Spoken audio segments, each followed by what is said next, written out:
Good morning and welcome to Dawn Mountain Sunday Meditation for April 14th, 2024.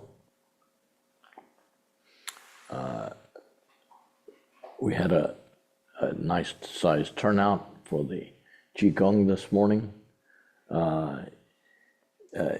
If you're near Houston, you can attend by coming here to St. Philip. If you're not near Houston, maybe you should consider moving. So we'll start this morning with our group practice prayers. The aspirations and the Shantideva way of the Bodhisattva. This helps us to set our intention for our practice.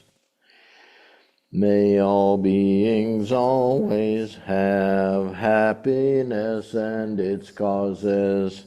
May all beings always be free of pain and its causes. May all beings always be pain-free and live happily. May no beings ever cling to those near nor spurn those far.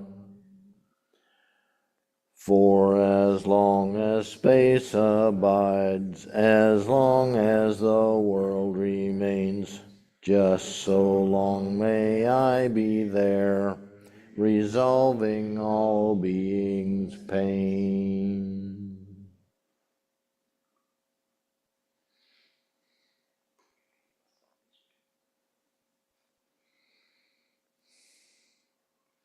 The purpose of our meditation practice is to develop our attention, our mindfulness, by letting go of discursive thoughts that are constantly coming up.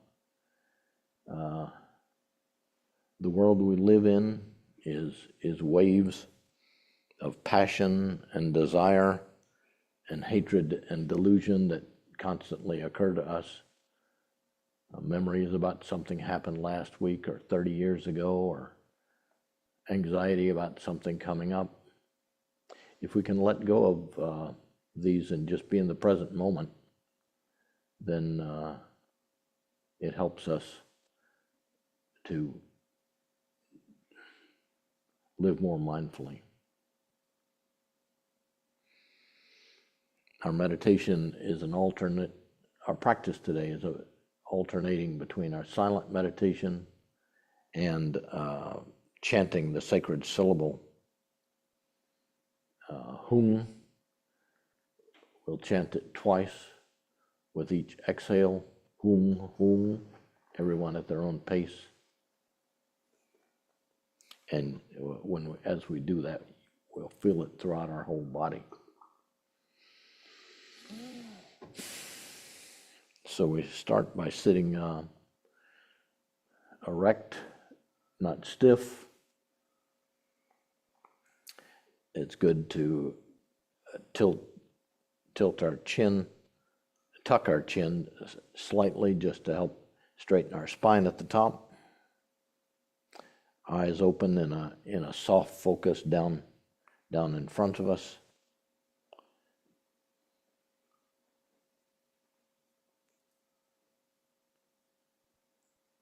We have three pillars of support.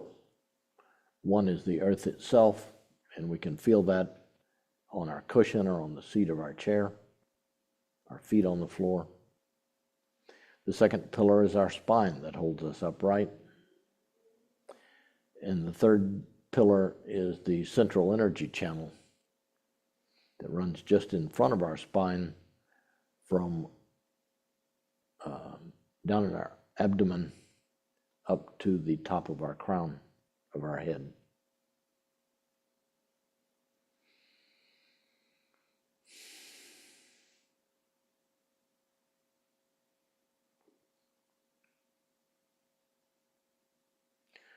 So we'll start with the silent meditation, and we'll do this for a while, and then I'll let you know when it's time to start the chanting.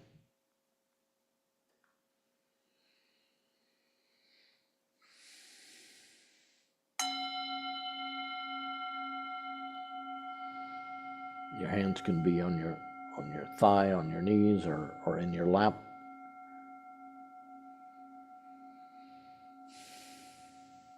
Just find where you notice your breath, either at the tip of your nose, or in your throat, or in your abdomen, at the dough, 3 finger widths down below our navel, and about 3 finger widths in, which is at the base of the energy channel that we mentioned a minute ago.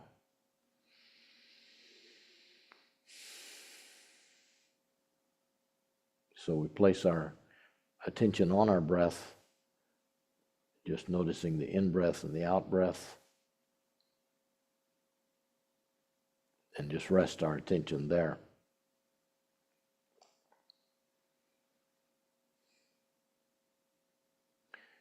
Inevitably, the thoughts will start to arise, and when they do, we just acknowledge them as a thought. We might just say thinking, to recognize the thought, a thought has arisen, and just let go of the thought and go back to following our breath.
Now we'll do the chanting practice of the sacred syllable Hum. This practice was given to us by our teacher in Tibet, Palo Rinpoche, and it is a different kind of attention that as we chant, we can feel the vibrations throughout our body.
Now we'll go back to the silent meditation, resting our attention on our breath.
Now we'll go back to the silent meditation for just a few minutes before we close the practice.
So every week we read from Pema Chodron's book, Comfortable with Uncertainty. And today we're reading chapter 45.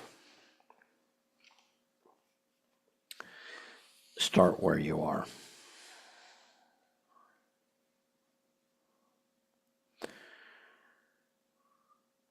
Last week, it was chapter 44 about the 4 stages of Tonglen, and so this is she's talking more about the same practice. What we're working with in basic meditation practice is more explicitly in Tonglen practice is the middle ground between acting out and repressing. We learned to see our thoughts of hatred, lust, poverty, loathing, whatever they might be. We learn to identify the thoughts as thinking, let them go, and begin to contact the texture of energy that lies beneath them. We gradually begin to realize how profound it is just to let those thoughts go, not rejecting them, not repressing them. We discover how to hold our seat and feel completely what's underneath the storyline of craving or aversion or jealousy or feeling wretched about ourselves underneath all that hopelessness and despair. We can begin to feel the energy of our heart, our body, our neck, our head, our stomach, what's underneath the storylines. We find that there's something extremely soft, which is called bodhicitta. If we can relate directly to that, then all the rest is our wealth. In post-meditation, when the poisons of passion, aggression, or ignorance arise, the instruction is to drop the storyline. Instead of acting out or repressing, we use the poison as an opportunity to feel our heart, to feel the wound, and to connect with others who suffer in the same way. We can use the poison as an opportunity to contact bodhicitta. In this way, the poison already is the medicine. When we don't act out and we don't repress, our passion, our aggression, and our ignorance become our wealth. We don't have to transform anything. Simply letting go of the storyline is what it takes, which is not all that easy. The light touch of acknowledging what we're thinking and letting it go is the key to touching in with the wealth of bodhicitta. With all the messy stuff, no matter how messy it is, just start where you are. Not tomorrow, not later, not yesterday when you were feeling better, but now. Start now just as you are.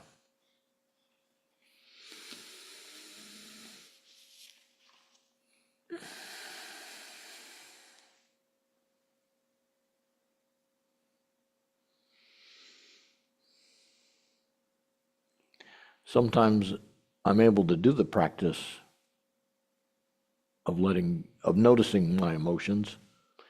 It's a lot easier when I'm at home alone and a thought comes up, and oh yeah, my stomach's getting kind of tight because I was upset with something that happened yesterday.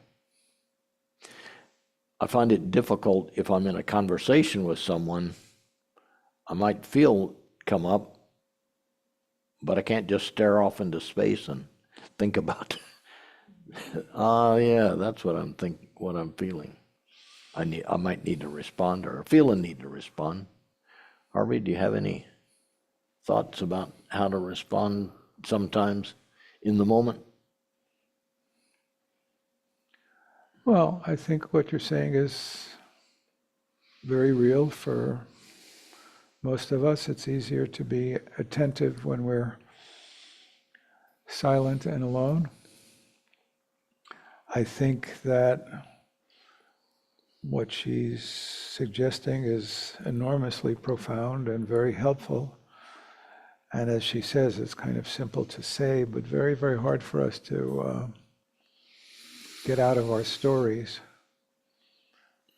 But if we can just be mindful and be in touch with the energy of our reactivity, and also use it as an opportunity to recognize that not only am I, but all beings are subject to these reactivities.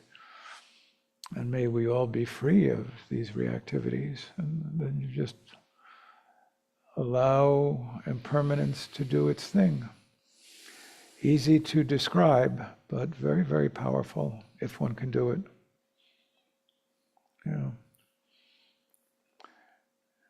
Anybody have any questions, observations, thoughts?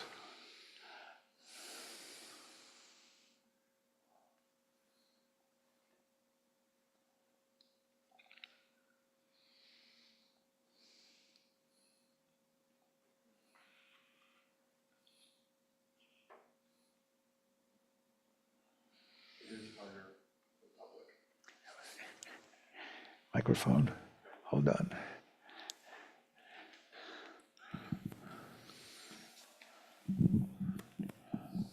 I simply wanted to agree that it is harder in public. I do find that same thing, that you can notice it at home or in retreat or however, and especially with people you feel connected with, it's almost sometimes easier to catch reactivity even with strangers. But when it's somebody you've had a 10, 20-year relationship with, I've noticed it can be even more, you get caught in the back and forth because you're in sync, for better or for worse, or connected. And I've noticed it can be very valuable in those moments, especially with loved ones or people that you have emotional history with. That can be, I think, the hard mode of being able to catch it and see when we're being more reactive than mindful. So I just wanted to agree with you with that. And I think the longer the emotional connection, sometimes the harder it can be, as complicated, as much as we wish it was the opposite, you'd think. I've known you so long, it should be easier, but sometimes it's harder. Yeah, sometimes the old family patterns are hard to let go of. If you are in relationship, or you mentioned in retreat, sometimes we can be vulnerable and with other people that we know are working on the same path, and that is easier. But there are other people that there's nothing to explain to them about. Thank you.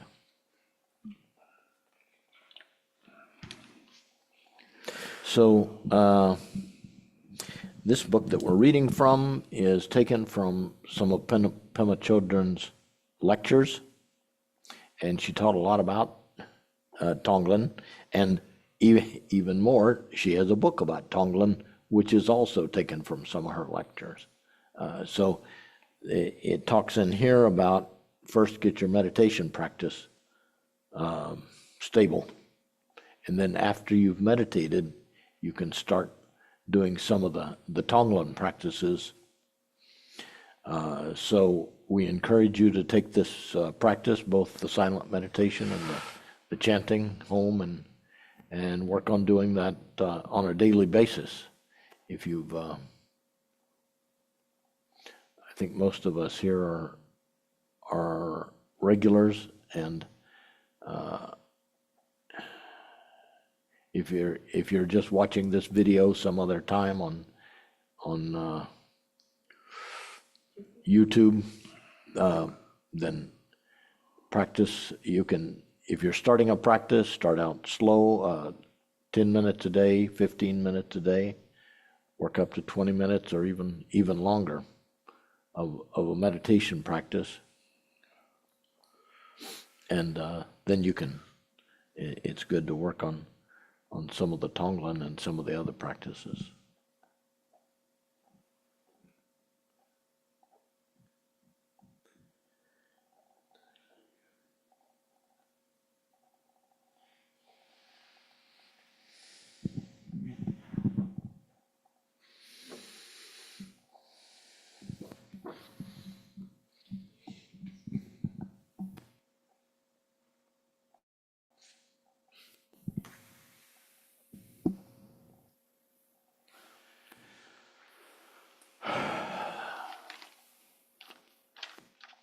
Yes, May I add Please. a small Sure. bit of my own commentary to the chapter that was read?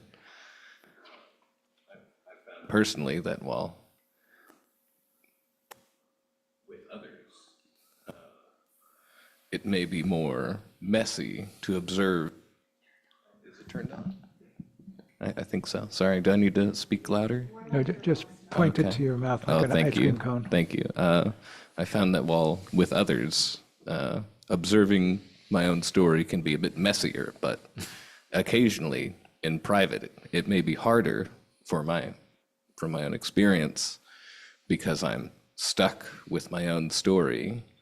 But when I make contact with other people's stories, it reminds me of my own story that I may be living in and getting to interact with the impermanence around me and the constant change brings me up and away or out of those cyclic story ideas. yes. She mentions repressing our thoughts. If we've got a habit of doing that, then it's hard to see them because we've done such a good job of repressing. But from coming here, practicing at home, we can learn to let go of that.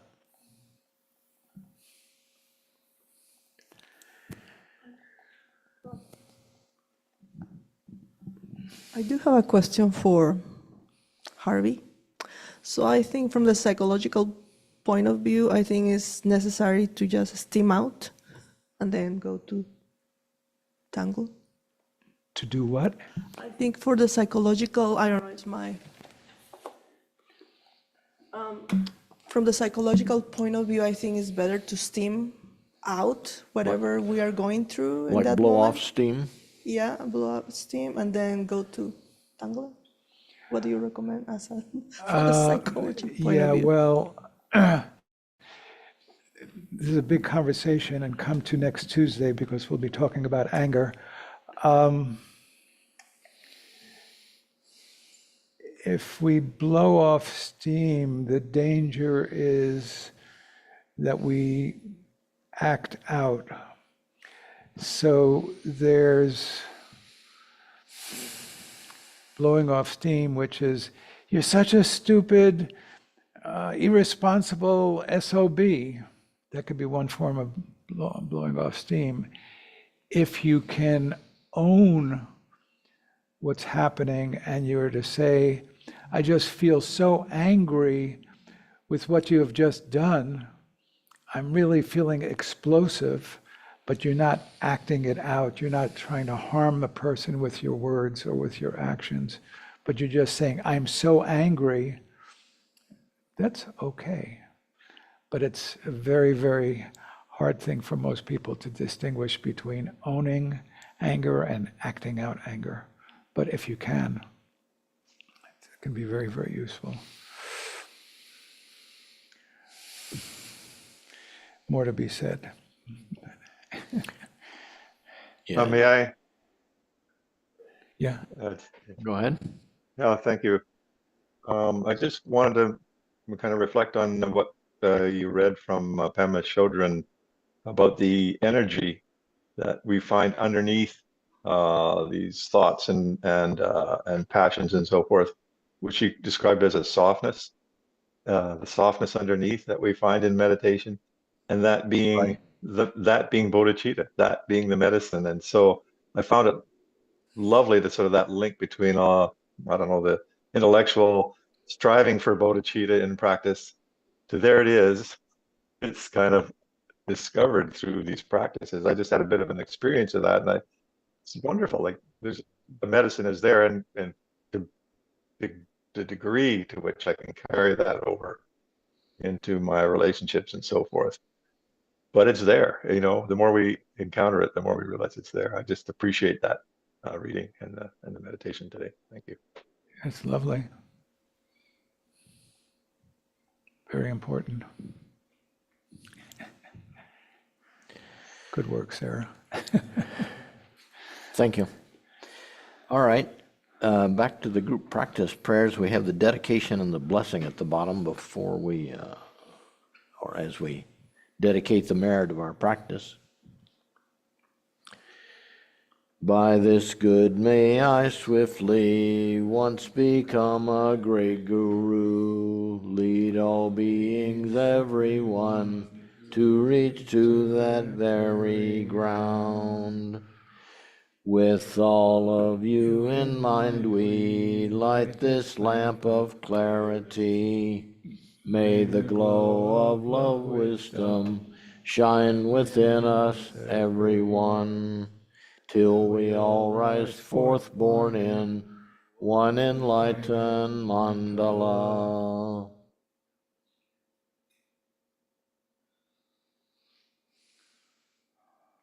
So,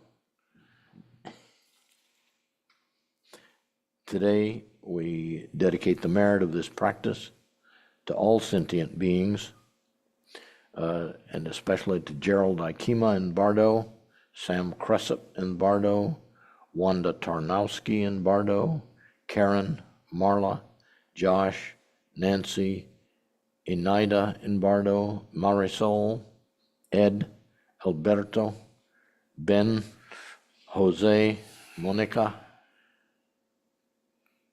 Camachos, Jaime, Gina, Loop, Yasya, General Wally in the Bardo, Jean, John, Karen, Kirk, Monica, Bishop, Barbara, Tabby Edgington, Doug McGregor and family, Romana and Keith Harding, Melissa, Bobby,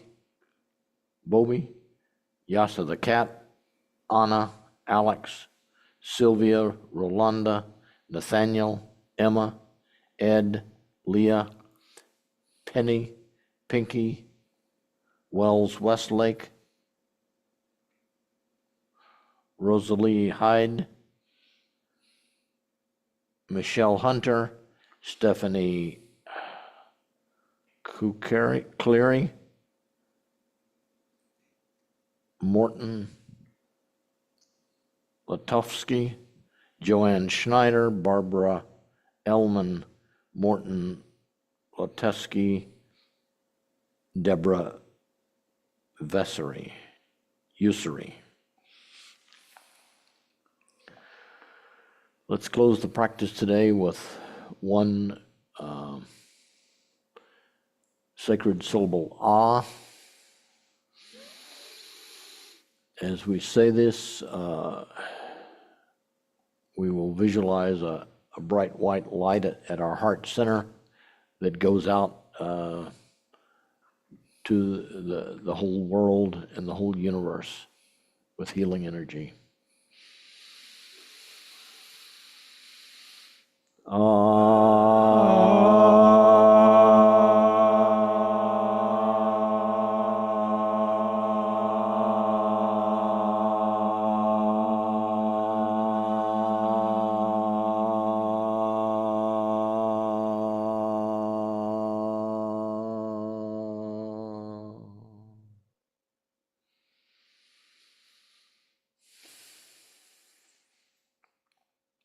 Thank you to everyone for coming today.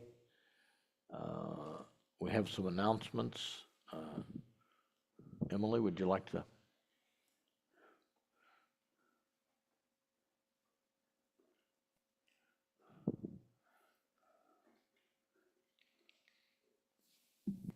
Thank you. Just finding my calendar really quick because I don't remember past next week anymore.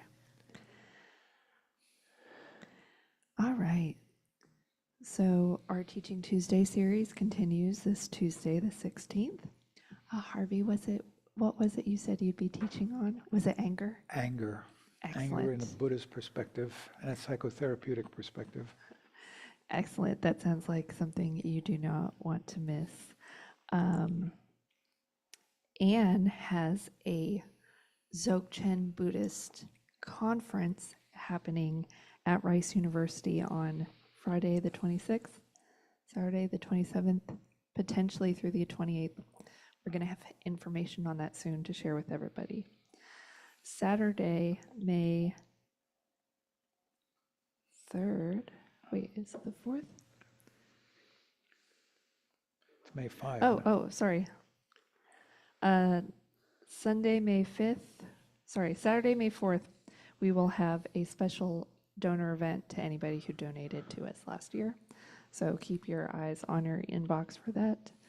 Sunday, May 5th, we have our first Sunday. The Qigong classes continue every week. But the first Sunday as well, we will have a free meal. And then The Qigong will start earlier next week, or on the first Sunday. on first Sunday, Qigong starts at 9:30. And then starting Monday, May 13th, we have our first of the Dzogchen May retreats, which is on being human and a Buddha too.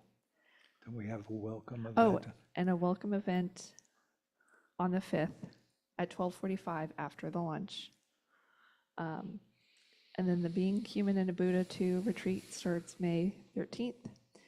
And the Jitro retreat begins May 20th. So we have a lot going on. But we have a calendar online to reference it easily. Thank you. Okay, thanks to everyone for coming. Heartfelt thank you, Charlie. Thank you, Nancy. Good to see you. Good to see you all online. Remember, so Pema talked about post-meditation. We can carry this practice out, just the practice of mindfulness. Yesterday, I was at the zoo with my 2-year-old grandson and misstepped going down some stairs. While I was watching him, thinking, Toby, you need to hold the handrail. But there were some people between me and the handrail, and mostly I was looking at him and doing other things and twisted my ankle. So I appreciate your teaching, but I was not able to be at the teaching because I need to stay off of it. And, for hopefully by next week it'll be ready. It's not hurting too much. It doesn't even hurt to walk on it, but if I move it too much, it gets bad. All right. See everybody Tuesday. Have a good week.